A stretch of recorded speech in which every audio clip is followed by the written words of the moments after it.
Magandang araw po, welcome po sa aking channel of 9 TV. Patalas sa 10. Meron po ba kayong mga properties na napapabayaan or non-performing assets? Plan nyo ibenta, pero wala kayong oras pagbenta nito. Kung ito'y pagkakatiwala nyo po sa amin, tawag lang po kayo sa aking numero. Usap po tayo. Gawa ko po ng video for free. Yes, libre po. Wala po kayong babayaran. Tutulungan pa namin kayong mabenta ang inyong property. Kami na po bala sa marketing, sa boosting or paid ads. Even sa tripping, hindi na po kayo mapapagod sa pag-entertain ng mga buyers. Kami na po bala sa lahat. Tawag lang po kayo. Nandito po tayo ngayon sa Esplendido Tagaytay kung saan meron po tayong bagong video presentation. Isang house and lot na may swimming pool. May lot area po ito na 303 square meters at may floor area na 500 square meters. May frontage na 15 meters more or less. At ang orientation po is facing east. May overlooking view ng Taal Lake at Volcano. Then sa likod naman po ay meron pong fairway view. Nakabakod na po buong property at naka-landscape na rin po. May generator in case ng power interruption. Then additional na water tank. Ito po yung pasad. Napakaganda po ng disenyo. Ito po ay well-maintained kaya ready for occupancy. Tungkol naman sa dokumento nito, ito po ay titulado, buhay po ang may-ari kaya wala po kayong maging problema sa documentation o sa transfer ng title. At income generating din po ito. Pwede nyo pong gawing staycation business. Then, ipasok nyo po sa Airbnb. Ito po yung main door kung saan meron pong aluminum screen door at solid wood door. Dito po sa may hagdan ay meron pong abstract sculpture floor lamp. Then, double high ceiling. Mula po dito sa living area, open concept lang po ito hanggang kitchen. Kaya maaliwalas po. Dito po ay may game table. 4-seater po yan. At ito po yung living area o salas. Lahat pong makikita nyong furnishings ay kasama po yan. Meron pong chandelier, naka-ceiling cove design at may pin lamps. Meron din pong customized glass windows sa likod nito. Ito naman po yung dining area na may 10-seater dining set, wooden chair, then glass top. Sa taas po nito ay meron pong modern design na chandelier. Ito po yung formal kitchen. May breakfast nook, may island counter, then range hood, kitchen countertop, wall-mounted cabinet, brand new po ang refrigerator. Dito po yung kitchen countertop na may double stainless sink with faucet, may kitchen window, then may storage po ng kitchen utensils. Dito po sa island ay meron pong premium induction cooker, may stainless sink with faucet, at range hood. May kitchen cabinet din po sa baba nito. So, ito po yung formal kitchen. Then, dito naman po sa side na to ay yung pantry na naka-glass door po siya. Kaya transparent kung ano man ang laman, makikita nyo kagad. So, dito naman po yung access door papunta sa dirty kitchen. At another door papunta man sa likod ng bahay. At ito po yung maid's quarter. So, malaki naman po ang spasyo niya. Meron pong dalawang glass window with blinds. At babalik po ulit tayo dito sa loob. So, yan po yung pantry. Ito yung formal kitchen. At galing na po tayo dyan kanina. Mula dito, tanaw natin ang dining area at living area. Pati yung hagdan. Ito naman po yung common toilet and bath. May bathroom countertop, shower enclosure, water closet with bidet, at may access din po ito dito sa isang bedroom. Dito po sa may water closet ay meron pong disenyo. Then may towel rack At meron din pong malaking vanity mirror. So kung meron man po kayong PWD or senior citizen sa pamilya, itong unang kwarto ang para sa kanila. Sa spasyo, malaki. Meron na rin pong brand new na split type aircon. May bed frame and mattress. At may customized glass window with blinds. Then dito po tayo dumungaw kanina. So ito po yung toilet and bath. So kung gusto nyo naman na isarado yan, pwede naman po para sarili na yung toilet and bath dito sa first bedroom. So depende po sa magiging setup nyo dito. Then labas po tayo. So yun ang first bedroom. Then meron din po itong basement at may roof deck. Mamaya po iikutan natin yan. At kung sakali man po na may extra funds kayo, gusto nyo sa taas ang kwarto nyo, madali na lang po yan gawa ng meron na pong mga elevator. Mga nasa 500 to 1 million po ang presyo. Depende sa magiging disenyo. So ito naman po yung swimming pool. Meron po itong hot and cold. Then bagong palit din po ang tiles nito. Mula po dito sa swimming pool, ito po yung balkonahe na kung saan pag dumiretso po kayo dyan, yan po yung papunta sa dining area at kitchen. Then mula po dito, sa kabilang side po ay fairway na. So yan po yung dining area. Meron pong aluminum screen door at sliding glass door. Ito po yung tinutukoy ko na fairway view. Napakaganda po ng tanawin at napaka-aliwalas. So balik po ulit tayo dito sa may poolside. Yun po yung tangke na pinakita ko yung first part ng video. Bali, dalawa po yan. In case lang ng water shortage. Ito po yung sliding glass door with the aluminum screen door. Then ito po yung hagdan na papunta po yan sa basement o man's cave. Mamaya po, bababa tayo. Pero check natin yung mga kwarto sa taas. Ito pong stairs ay naka-tiled staircase, glass railing, at stainless handrail. Meron din pong glass walls na nag-serves as natural sunlight. So, nandito na po tayo sa second floor. Ito po yung family area.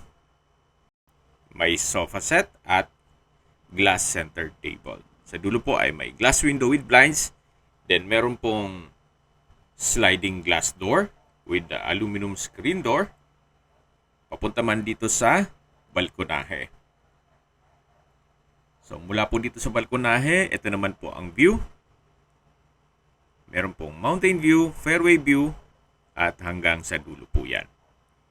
So, balik po ulit tayo dito sa loob. Ito po yung family area. Yan po yung stairs na papunta naman sa roof deck o view deck. Ito po yung hallway. At ito po yung open below. Yun po yung main door. At meron pong glass window nag-serves as natural sunlight dito sa taas. Ito po yung second bedroom. Meron pong sofa bed, bed frame, mattress. Pulido naman pagkapintura ng ceiling at wall. May brand new na split type aircon. May wardrobe. Then glass window with blinds. Then Jack and Jill po itong toilet and bath. May shower enclosure, bathroom window, water closet with bidet. Then bathroom countertop with vanity mirror. At may hand basin.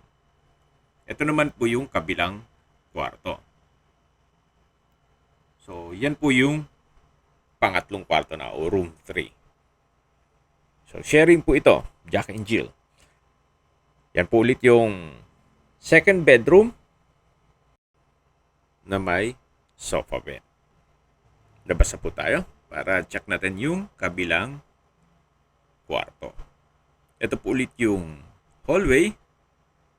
At dito na po tayo sa third bedroom. Naka-solid wood door. Then, meron pong double deck. At sa dulo po may pull-out bed. May split type aircon. At ito po yung access door dito sa Jack and Jill na toilet and bath. Na kung saan dyan po tayo galing kanina. Okay, ito po yung third bedroom. Yan po ulit yung hallway. Yan yung open below. At ito po yung daan naman papunta dito sa fourth bedroom. Naka-solid wood door. Then may bed frame and mattress. Maganda ang pagkapintura ng ceiling at wall. Meron pong wooden design na tile flooring. At may wardrobe. May brand new na split type aircon. At ito po yung toilet and bath. May shower enclosure. Then nano block overhead shower. May bathroom window. Water closet with bidet. Bathroom countertop. With hand basin and vanity mirror. Naka-tiled bathroom wall na rin po ito. Then meron din pong floating na bathroom cabinet. So, ito po yung fourth bedroom na mayroon pong customized glass window with blinds. Okay, labas ulit tayo. Yan po ulit yung hallway na papunta sa hagdan. At ito naman yung papunta sa fifth bedroom o master's bedroom. Ito pong master's bedroom ay napakalaki po ng espasyo. May brand new split type aircon, then chandelier, wooden design ng tiled flooring, may bed frame and mattress, at ito po yung toilet and bath. Naka-tile bathroom wall from floor to ceiling, may water closet with bidet, then shower enclosure, overhead shower, then may stainless handrail for elderly. Then dito po yung bathroom countertop with a hand wash basin at meron pong jacuzzi. At meron pong French window design. So yan po yung toilet and bath dito sa master's bedroom. Balik po ulit tayo dito sa loob. May wardrobe.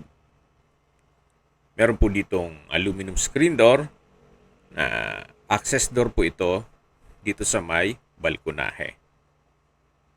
May two-seater na coffee table made of rattan. Napakaganda po, napakaaliwalas ng fairway view at mountain view. Very relaxing. So yan po yung likod ng bahay.